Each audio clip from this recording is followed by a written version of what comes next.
Nap di bonjour ou bonsoir ak tout moun kap gade nou sou chanel la, ki se chanel Echelle de la Vie.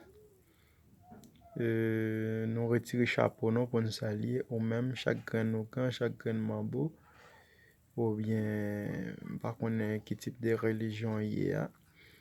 Nou salye ou nan nou met Olohoum pa pouva kat fos kosmik yo. Nap fe ou konen jodi an la ou même ki ta gen bezwen pou mette yon baka nan biznis ou swa ki pou al rale la jamene ba ou.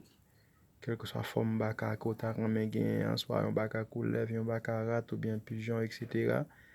Nap kapabe de ou gen fami yon ki lot bo ki bliye ou gen yon neg ou bien yon madame ki ale. Nou gen fason pou nou fel tourner pou ou. Tout travay sa yo, nou fe yo si apre travay wap kapab peye. Nap di ou pa ezite kontakte nou nan numero sa ki se 47 70 50 88. Nou se la kou gran moun pa jwe. Pa gen a yen zame pam ki ou gen bezwen ki ou mpap ka jwen. Ou menm nan mouman la ki gen lwa habitation ka ple de bo problem. Tout sa ki ou fe a yen pa jam mache. Ou gen zame ou ben fami ou ki nan prison, etc. Ki inosan epi yo pa jam deside la gel ou menm ki ta remen mette yon baka ki pou sivye jaden ou ki pou sivye la kou la ka ou ki ta bezwen kon zon bitou.